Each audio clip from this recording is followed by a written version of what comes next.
하나님 복된 날을 허락하셔서 감사드립니다. 이렇게 호흡하는 것도 하나님께 예배드리는 것도 모든 것이 감사입니다. 하나님께 감사드립니다. 아버지, 우리가 세상에 살면서 너무나 어렵고 힘든 생활 속에서 지치고 아버지 안에 공고한 눈물의 골짜기로 들어간다 할지라도 하나님이 여전히 우리와 함께 하심에 감격하며 다시 한번 하나님께 감사드립니다. 하나님 감사합니다. 이 예배 시간을 통하여 우리들 매주 하시는 성령 충만한 귀한 은혜의 시간이 되게 하시고 마음과 뜻과 정성을 다하여 오직 하나님께만 경배드리는 귀한 은혜의 시간이 되게 하여 주시옵소서. 감사드리며 우리 주 예수 그리스도의 이름으로 기도드리옵나이다. 샬롬. 오늘은요 룻에 대한 이야기를 좀 하려고 합니다. 제가 지난 시간에 다말, 요라합에 대한 이야기를 했고요. 오늘은요 룻에 대한 이야기인데 엄밀히 말하면 룻은 라합의 며느리입니다. 그런데 오늘 룻기에 나오는 룻은요 나오미의 며느리예요. 그러니까 좀 배경 설명을 하자면 룻은 두 번 결혼을 하게 되죠. 첫 번째 결혼을 했을 때의 시어머니가 누구냐면 나오미예요. 그래서 룻기에 나오는 이 나오미의 그 가족 서사에 대해서 잠시 제가 배경 설명을 여러분에게 드리면서 좀 은혜를 나누겠습니다. 룻기는요 구약 성경의 사사기와 사무엘상 사이에 위치하고 있습니다. 그리고 1절에 보면 본문 1절 룻기 1장 1절에 보면 그 시대가 역사적으로 사사 시대라고 밝히고 있습니다. 그러니까 룻이 살았던 시대는 사사 시대였던 것입니다. 룻은요 여기 등장하는 엘리멜렉이라는 남자가 있어요. 이 남자에게 그의 아내는 나오미예요. 그리고 엘리멜렉과 나오미 사이에 두 아들이 있었는데 그가 누구냐면 말론과 기른입니다. 그런데 이 네 명이 제가 강의하면서 말씀드렸지만 성경 인물을 강의하면서 말씀드렸지만 이 이스라엘 땅은 100년에 한 번씩 뭐가 온다고 그랬어요? 가뭄이 와요. 가뭄이 오면 기근이 오고 기근이 오면 흉년이 오는 거예요. 그러니까 100년에 한 번씩 아브라함도 그랬고 이삭도 그랬고 이렇게 뭐 남방으로 가든 북방으로 가든 이렇게 이동을 했었습니다.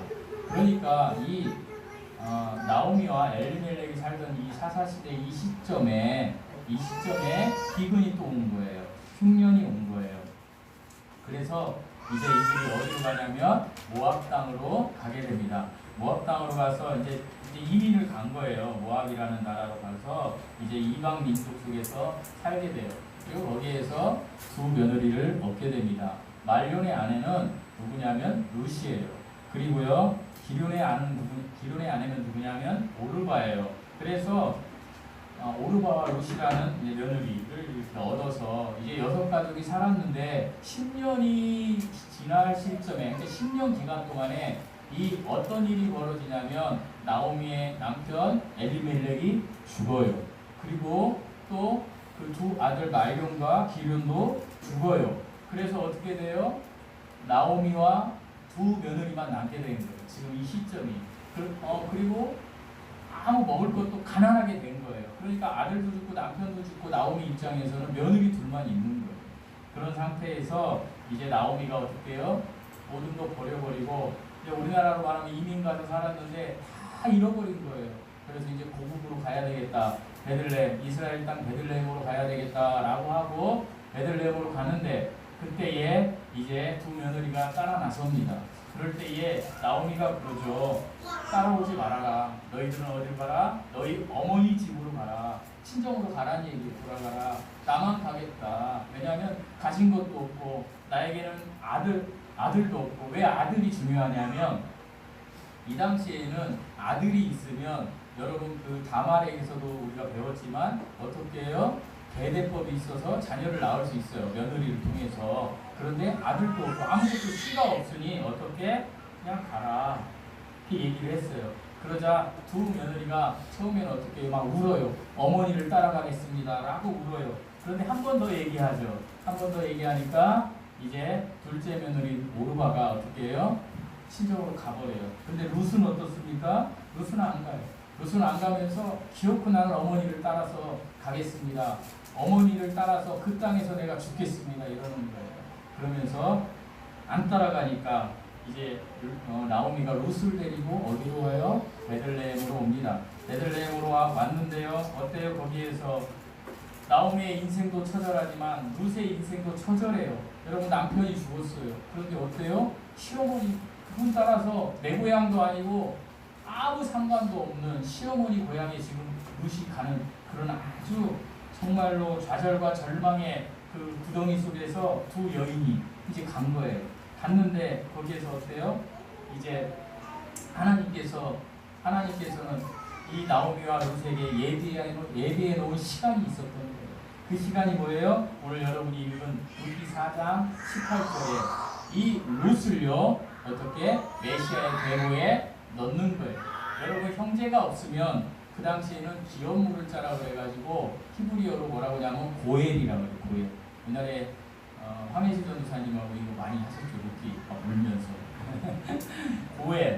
고엘이 뭐예요? 친족 중에 가까운 친척 중에 누군가에게 그 아들을 이렇게 낳게 해서 그 배를 잇는 게 고엘이에요. 그리고 그 고엘은 그 친족이 이 사람들에게 아들만 낳아주는 게 아니라 무엇도 해줘야 돼요? 땅도 사서 줘야 돼요. 예, 그런 상황이었어요. 그런 상황에 룻기가 이렇게 전개되는데 제가 이제 다 얘기하자면 나중에 어떤 사람이 나와요? 보아스라는 사람이 나와요. 보아스는 누구냐면 이 엘리멜렉의 친족이에요. 이 친족인데 이 사람이 기업물자예요. 그런데 기업물자도 우선순위가 있어요. 여러분 우리도요 부부 사이는 뭐예요? 부부 사이가 일촌인가요? 무촌이죠. 무촌차. 그 다음에 자식은 뭐예요? 일촌이죠. 그 다음에 그 형제 간에는 이촌인가요? 잘 모르겠네.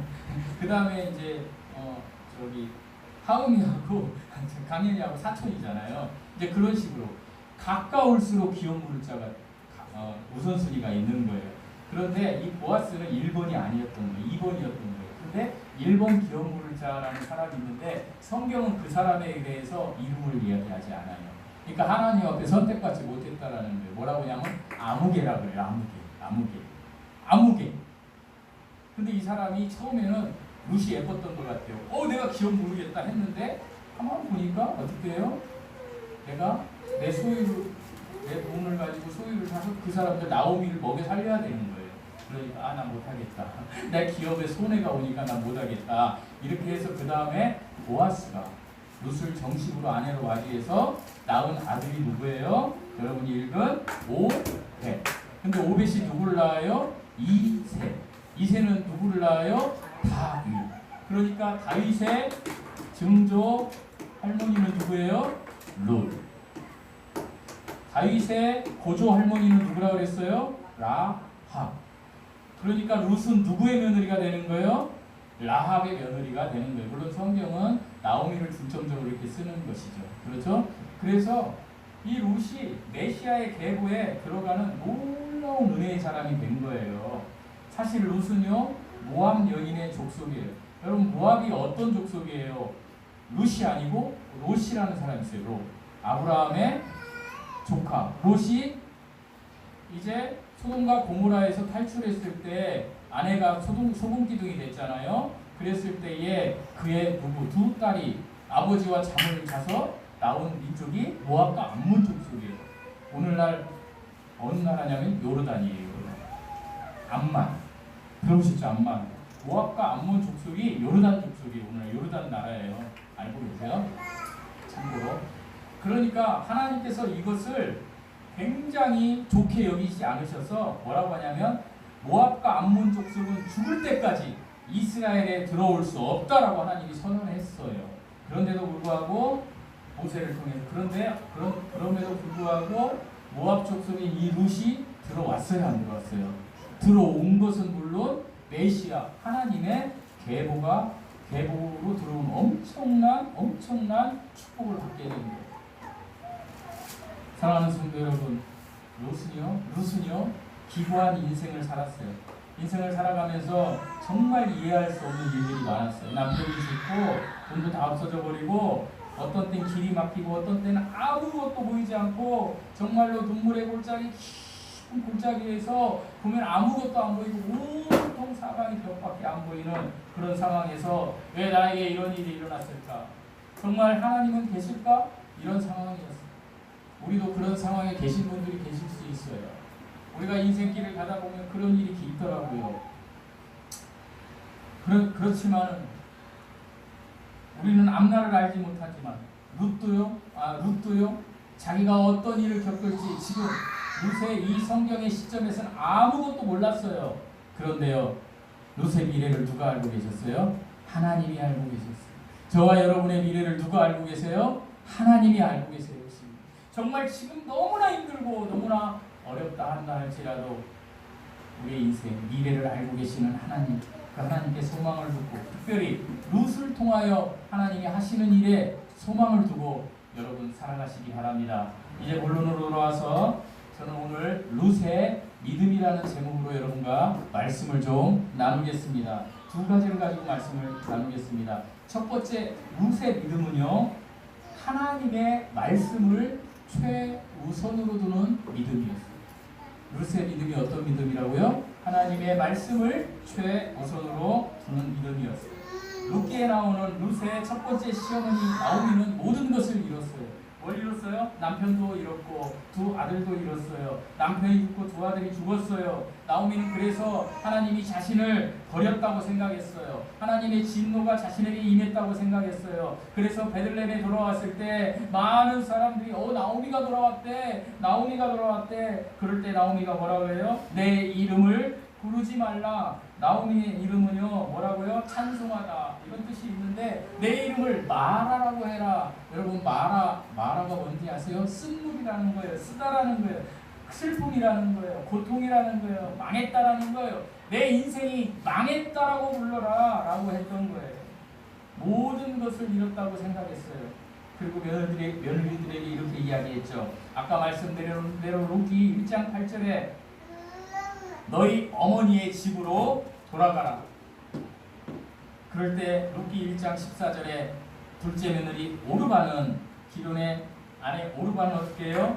첫 번째는 빡 울면서 어머니를 따라가겠습니다. 그런데 한 번 더 얘기하니까 며느리가 시어머니 입을 맞추고 친정으로 돌아갔어요. 이제 룻에게만 선택의 순간이 남았어요. 오르바는 갔고 룻에게 선택의 순간이 남았어요. 사람들이 볼 때에 시어머니 나오미가 너희 어머니로 돌아가라, 너희 어머니 집으로 돌아가라 이렇게 했을 때 룻이 자기 친정 어머니 집으로 돌아갔다면 아무도 뭐라고 하지 않았을 거예요. 아무도 그런 상황이면 갈 수밖에 없지 라고 생각했을 거예요. 그러나 룻은 돌아가지 않았어요.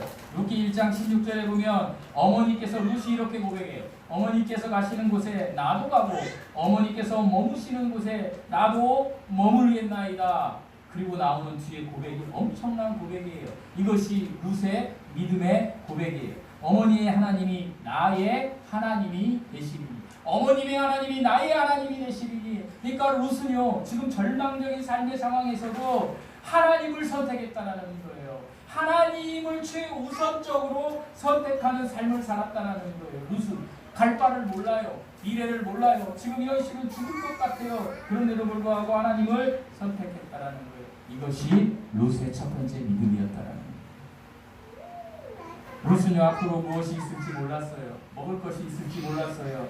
그런데 한 가지는 분명했어요. 어떤 거? 나는 하나님을 따르겠다. 사랑하는 성도 여러분, 믿음이 무엇인지 아세요? 믿음은 히브리서 11장 1절에 믿음은 바라는 것들의 실상이요 보이지 않는 것들의 증거다라는 것이 기록되어 있어요. 믿음은 바란다는 특성이 있어요. 소망한다라는 특성이 있어요. 그러니까 믿음은요 지금 실제로 내가 바라는 것이 실제로 이루어졌다라고 믿는 것이에요.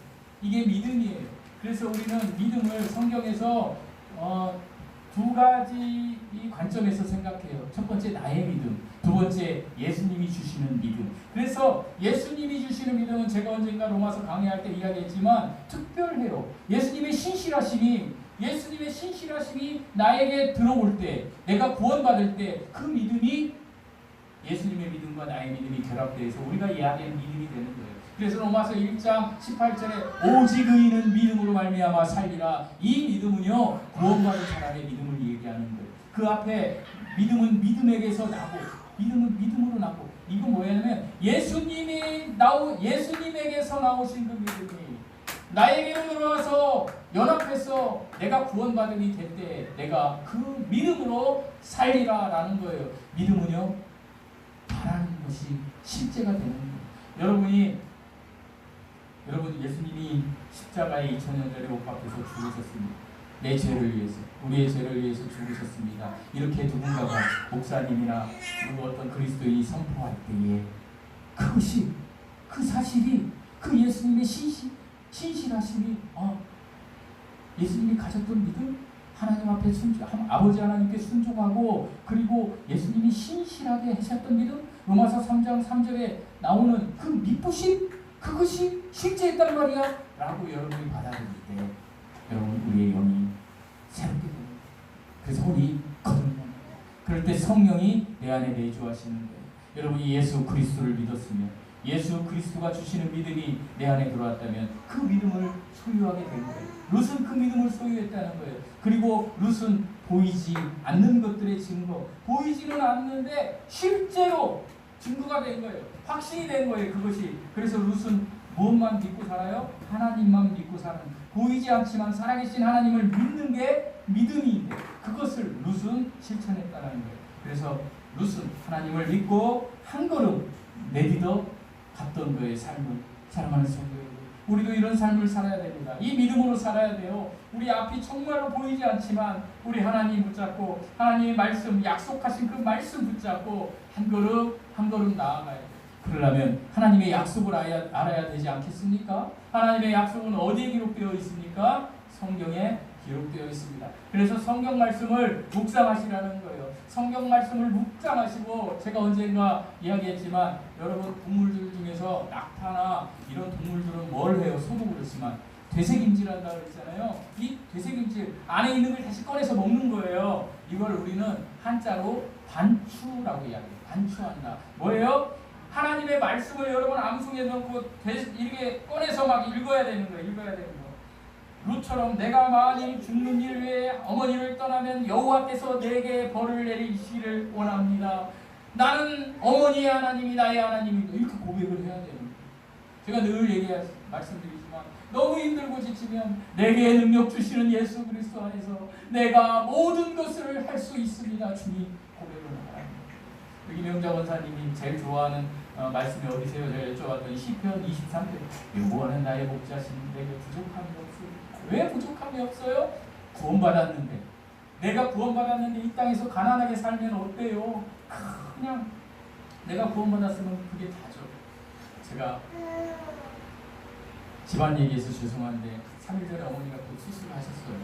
저 상황이에요. 그래서 이제 과장님한테 제가 얘기했어요. 중환자실에서. 과장님, 어머니 저는 이제 천국 가셨으면 좋겠어요. 과장님이 가족 같아요. 7년을 어머니를 케어하신 겁니다. 그렇게 얘기를 하고 수술실 앞에서 4시간을 기다렸는데 갑자기 전화가 오네요. 딱 전화를 받았어요. 아유 목사님 안녕하세요. 깜짝 놀랐어요. 제가 이 교회를 개척했을 때에 우리 교회, 우리 강대상 저기 어디 교회죠? 가서 이제 우리 형제들이 갖고 왔는데 그때는 우리 조그마한 거 있잖아요. 뒤에 지금 있어요. 거기에 감사하는 10만 원을 가지고 남양주에서 여기까지 오신 목사님 한 분 계세요. 저를 동생처럼 아끼는, 참 그분을 잊어버렸어요. 그때 왔을 때 그분은 성령운동으로, 그래서 교회 이름도 성령과 신부교회. 그래서 이제 하시는데 성령으로만 하시는데 나는 그게 이상했어요. 그 당시 이상한 이렇게 하시네. 막 이상하다. 그때 제가 좀 이론적으로 많은 이야기를 하고 말씀으로 많은 이야기하고 정말 그 사랑으로 여기까지 오셨는데 제가 말씀으로 다 스친 거예요. 그 뒤로 저한테 연락이 안 왔어요. 저도 연락을 안 했어요.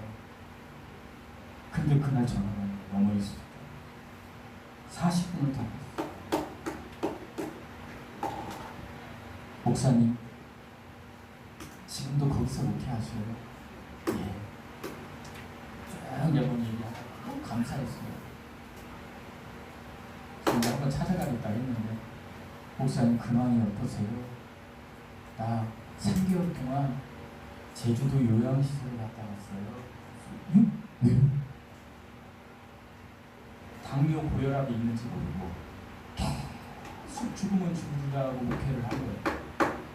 근데 전 잘 모르지만 간 노면이라는 게 있나요? 간 노면이었대요. 사실 그게 폐렴까지 왔대요. 그래서 말씀을 전하다가 쓰러지셨대요. 그래서 고대병원에 갔는데 당신 죽는다. 그래가지고 중환자실에 들어간 거예요. 식물인간 상태로. 저한테 전화가 3개월 동안. 3개월 동안. 그래가지고 얘기를 하면서 쭉 얘기를 하는 거예요. 목회 얘기하다가. 그래서 지금도 목회를 못해요. 전도사님이 설교를 하고 있다는 거예요. 제가 한번 방문하겠다 했더니 내가 조금 건강을 회복하거든 만나자고 그런 거죠. 목사님 죄송한데 제가 이제 벌써 6학년이 됐는데 연세가 어떻게 되셨어요? 근데 저는 그분이 머리도 이렇게 없으시고 그래서 나이가 70이 넘지 않는데 67세밖에 안 됐더라고요. 나 67이야. 제가 죽음의 순간에 하나님을 뵀어. 그냥 가야 되는데 또다시 나를 내리셨네 뭐 이런 얘기를 하다가 제가 무슨 얘기 하려고 얘기했냐면 너무 당황해지니까 부흥 많이 됐어? 옛날에 막 강의만 하고 있잖아. 성경만 가르쳤잖아. 부흥 많이 됐겠다. 아니 목사님 왜 이렇게 얘기했어요 제가. 성도는 비슷한데요. 인간적으로 볼 때요. 아무 도움도 안 되는 성도의 숫자가 애기들로 다 바뀌었어요. 우리 그때 애기들 없었거든요. 이 사람 한 사람 가고 한 사람 갔는데요. 아무 도움도 안 되는 애기들만 늘어났어요. 뭐라고 얘기했을까요? 이 목사님 아직 멀었네. 당신 아직 멀었네. 당신 하나님이 얼마나 당신을 사랑하는지 알아? 어른 다 내보내고 애기 온 것이 당신이 계산하는 방식으로는 이해할 수 없고 왜 이럴까 하지만 하나님 당신 너무 사랑하는 거야. 당신 언제까지 목회할 거야? 나처럼 갈 수도 있는 거야. 그 어머니 수술실 앞에 있는데 그 훈계를 듣는 거예요. 이분한테. 그러면서 그 아이들이 당신이 정말 그 사랑하는 예수님을 사랑하는 그 믿음을 어려서부터 그 아이들에게 심어주면 거기에서 무디가 나올 수도 있어요. 왜 그래? 왜 계산해? 되게 혼났어. 그리고 제가 그랬어요. 목사님 말이 맞아요. 제가 작은 자예요. 사랑하는 성도 여러분, 어른이 가고 아이들이 저렇게 풍성해져서 저는 이제 그 목사님, 민기용 목사님 얘기 듣고 감사하다고 생각했습니다. 하나님 감사합니다. 우리 어머니가 오늘 이제 죽을 수도 있다 했거든요. 전신 맞지 않을까? 가시면 또 아이를 주시겠네요, 하나님. 그리고 내가 과장님한테 얘기한 거. 과장님 어떻게 살리려고 하는데 제가 과장님 저 우리 어머니 가셨으면 좋겠습니다. 정말 가셨으면 좋겠어요. 그 고백을 했어요. 제가 지난주에 목요일날 이 은혜를 받았습니다.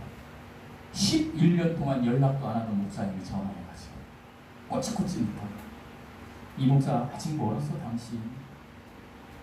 제 말투에 제가 쓰는 언어에 교만이 있다라고 얘기하시는 아직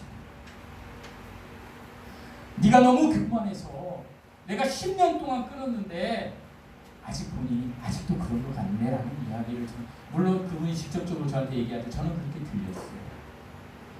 제가 많이 울고, 어제는 제가 여기 와서 처치에서 한참 기도하고 왔어요. 우리 사모가 어디 병원 갔다가 안 오니까 걱정돼갖고 전화했더라고요. 이 인간이 2시간이 되나. 내가 처치에서 울었어요. 하나님,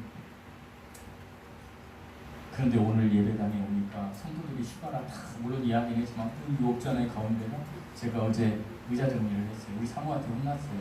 왜 의자 정리를 또 했냐.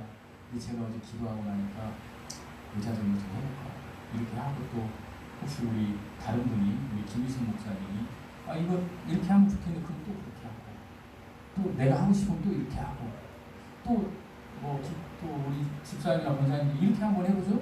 원테이블로 하면 또 그렇게 해보고, 야 우리 교회 그렇게 해봐야 되겠다고 내가 먼저 이렇게 해봤다가 우리 사모한테 되게 혼났어요. 성도들 불편하게 의자를 이렇게 해놓은 거예요. 근데 우리 한은택 간사님이 오셔가지고 이렇게 해놓으니까도 괜찮은데요? 그러니까요. 다른 의견을 듣잖아요 제가. 근데 두 번째 의견을 들으니까 제가 되게 좋더라고요. 나 인정하는 것 같아요. 여러분, 제가 왜 이야기를 하냐면 주님이 요한복음에서 뭐라고 얘기하는 20장에 너희가 서로 사랑하면 너희가 제자됨을 세상이 알리라. 우리끼리 사랑하지 않는데 세상이 우리가 그리스도의 제자인 걸 알까요? 모르는. 우리 서로 사랑해요. 옆 사람 보면서 사랑합니다 한번 해보겠습니다. 사랑합니다. 주님의 이름. 롯의 믿음은요, 두 번째 작은 일에 충성했던 믿음이에요. 베들레헴에 오니까 이제 롯이 뭐예요? 할 게 없어요. 그러니까 뭐예요? 이삭을 죽기 시작하는 거예요. 이삭 죽는 거 아시잖아요. 이삭을 죽으면서 이제 어머니 시어머니를 봉양하려고 이삭을 죽어요. 하나님은 이렇게 작은 일에 충성하는 사람을 쓰는 거예요. 롯은 그저 이삭만 죽는 거예요. 하나님께서 그 이삭을 죽는 발걸음을 통해서 누구에게 롯을 인도했어요? 보아스에게 인도했어요. 롯은 우연히 보아스 밭으로 갔어요. 그러나 롯이 우연히 갔지만 하나님 입장에서 보면 하나님 입장에서는 필연적인 섭리였던 거예요. 여러분이 우연하게 이렇게 연약하고 작은 이 주양리사랑교회에서 2026년 8월 16일날 예배드리고 있지만 이 안에 하나님의 섭리가 있고요. 제가 금요일날 되게 은혜를 받았는데 목사님 설교 중에 목사님이 이런 얘기를 했어요. 이렇게 이제 예배 인도 전에 그 금요일날 적은 분들이 숫자가 나오는데 제가 참 거기에 짐이 있는데 10년을 얘기해도 금요예배 한 번도 안 나오더라고요. 저는 그거 제가 여기서 막 뭐라고 할 수는 없고 하나님 나라 가면 얼마나 승리 받는지 알 거예요 제가. 근데 목사님이 귀한 말씀을 하는데 내가 어제 기도하는데 약간 이렇게 얘기하면 우리 목사님 차입인가라고 생각하지 마시고 약간 뭔가 생각이 환상처럼 들어오게 목사님이 얘기를 하셨어요. 여러분, 우리가 이 6명이 이렇게 예배드리고 기도하는데 이런 것들이 굉장히 나중에 귀한 시간이 될 것입니다. 요시가 우리 김명기 집사님이 약관 하나 주고 이거 나중에 소중할 거고 우리가 꽈배기 나눠 먹었던 거 소중한 이런 얘기를 하셨어요. 근데 제가 어제 예배당에 나와서 하나님 앞에 제가 사실은 금요일날 막 소리를 막 질러서 기도하니까 너무 좋더라고요. 그래서 내가 어제 와가지고 혼자 와서 또 이렇게 소리 밖에서 보면 미친 분처럼 막 소리를 질러서 기도하는데 하나님이 저에게 이렇게 쫙 파노라마를 보여주시는데 제 인생에 파노라마를 보여주세요. 목사님 설교 말씀을 주시면서 어떤 파노라마냐면 저는 큰 교회를 많이 다녔어요. 큰 교회를 어렸을 때부터 많이 다녀가지고 그냥 풍성하게 누렸어요. 뭐 여름 수련회 가면 막 수박, 뭐 복숭아 이런 거 막 엄청나게 먹고 막 그렇게 누렸어요. 그런데 제가 1986년도에 복흥 침례교회 개청 멤버로 대학생으로 가가지고 얼마나 고생을 했는지 막 띠끼고 막 벌띠 끼고 막 거기에서 막 그렇게 하고 한 천막교회였어요. 성도 아무도 없고 삼촌 작년에 천국 가신 우리 삼촌 보건소장 오토바이 100cc짜리 하얀 거 타고 복흥중학교 쫙 가면은 여학생들이 막 올려들어요. 태워달라고. 그러면 야 연수제지로 와 핫도그 사줄게 하고 쫙 하면 걔들이 쭉 따라와요. 야 교회 한 번씩 와라. 그럼 막 20명씩 막 왔었어요. 근데 그 애들 데리고 막 저도 그때 구원의 확신이 없는 놈이 막 찬양하면서 막 하는데 그걸 하나님이 비춰주시는 거예요. 제 사전에는 그게 가짜였다라고 제가 생각하면서 그 당시 전도사님으로 계셨던 배영관 목사님 은퇴하셨습니다. 70이 넘어서 그 목사님한테 제가 목사가 되고 전화를 했거든요. 난 가짜였다고 목사님. 그런데 그분이 그렇게 얘기했어요. 그때 그렇게 쓰신 거예요. 그런데 어제 그걸 보여주신 거예요. 그걸 보고 그 다음에 또 전주침례교회에서 내가 이모부 교회에서 막 애들 그 풍성하게 했던 거, 그 다음에 여기 또 수원와서 큰 교회에서 풍성하게 했던 거, 큰 교회들에서 풍성하게 했던 거, 이런 것들은 아무 생각이 안 나는 거예요. 내 자랑만 있었던 거예요. 그런데 하나님이 어떤 마음을 주냐면, 야, 내가 복음침례교회에서 네가 했던 거 지금 너에게 주었잖아. 그걸 딱 생각하니까 여러분, 내가 작은 교회에서 고생했던 거, 그것이요 큰 교회에서 있었던 것보다 더 가치 있는 것이구나. 하나님은 더 가치 있게 여기시는 거구나. 제가 우리 교회를 합리화하는 게 아니라 그걸 깨달았어요. 아, 나는 이찬수 목사님이 부럽지 않구나. 오정현 목사님이 부럽지 않구나. 내가 하나님 앞에 정말 나중에 가가지고 하나님이 작은 일에 충성했도다. 내 사랑하는 아들아 하면 되는구나. 수만 명을 내리고 그 사람들 중에 지옥 가는 백성들을 난산해버리면 하나님 앞에 그 앞에 가가지고 창피를 당하겠지만, 나 비록 30명 40명 성도들이 있지만 이 성도들과 함께 거기에 애기들도 있어요. 아무 생각이 없는 저 아이들, 그냥 설교하면 자기가 막 하는 아이들이 있어도 저 아이들에게 정말 복음의 씨를 심어줘서 정말 우리가 그 아이들이 하나님의 정말 종으로 일꾼으로 이렇게 이 세상에 임하지않은 사람들을 키워놨다라면 우리가 앞으로 20년 30년 후에 이 루처럼 너 정말 작은 일에 충성했구나 라고 하나님이 인정해 주시지 않겠나 라는 생각을 어제 했어요. 사실 제가 설교 준비를 하지 않았지만 그런 생각을 하면서 하나님, 내가 정말 감사하구나. 그러면서 제가 어떤 생각이 들었냐면, 내가 복음침례교회 1986년도에 있었던 아이들에게 다 전화를 해야 되겠다. 그 아이들 중에요 3명만 30명 중에 한 명은 지난주에 소개한 호주 간 사모님들, 한 분은 저기 지금 의정부에서 전도사님으로 사역하시는 분, 한 분은 저기 순천에서 권사님으로 계신 분, 나머지 남자애들하고 다른 애들은 전부 교회 안 나와요. 그들은 지옥 가요. 저하고 그때 캠프파이어에 십자가 그 강천산에서 했던 애들 다 지옥 가겠구나. 그걸 하나님이 어제 마음을 주시더라고요. 그래서 제가 내일 모레 회사 가면 그 아이들 전화번호 전화해서 이게 목회구나 라는 생각을 했어요. 그리고 제가 이런 생각을 했어요. 그때 그들을 만난 것이 참 감사했구나. 그때 돈을 수도 없이 써가면서 아이들을 위해서 전력을 다했던 우리 삼촌은 스테이터스가 끝났어요. 상태가.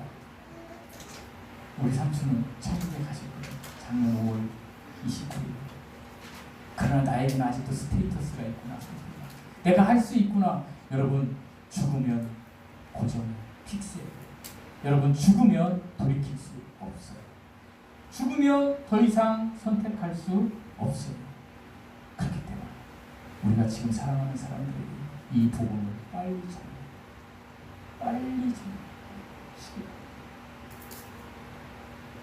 그랬을 때 그 사람들이 먼 날 예수님을 믿고 그때 그 사람을 만난 것이 참 감사했어. 정말 천년이었어 라고 그걸 생각하지. 이 세상의 일에 소도사야 되고 장가가야 돼서 너무 바빠서 내 자녀에게, 내 남편에게, 내 아내에게, 내 친구에게 복음을 전하지 않는 거예요. 이를 갈면서 지옥에서 이를 갈면서 원망할 거예요. 사랑하는 성도 여러분, 우리 서로 사랑하고 작은 일에 충성하고 하나님의 그리스도의 복음을 전하는 사람들이 되시다. 이 한 걸음 한 걸음을 걸어갈 때에 요셉의 엄청난 역사를 보여주셨던 하나님이 우리 인생, 남은 인생에도 어마어마하게 엄청난 역사를 이루실 것을 믿습니다. 그리고 여러분이 그 주인공들이 되시기를 축원드립니다. 기도하시겠습니다. 하나님 아버지, 하나님이 우리의 구세주 되심에 감사드립니다. 하나님이 정말로 받을 자격이 없는 저희들에게 은혜를 주셨음에 감사드립니다. 하나님, 이 구원의 그 주심에 감격하며 아버지 하나님, 여기에 모인 사랑하는 성도들 하나님 앞에 예배드립니다. 예배자의 자리에 섰습니다. 아버지의 이들을 축복하여 주시옵소서. 아버지 하나님, 축복을 허락하셔서 아버지 하나님, 영적인 축복은 물론이요, 세상에서 아버지 하나님 살아갈 때 걱정 근심 사라질 수 있도록 지금 나에게 주어진 광야가 아버지 하나님, 그냥 하나님이 나에게 주실 은혜에 아버지 하나님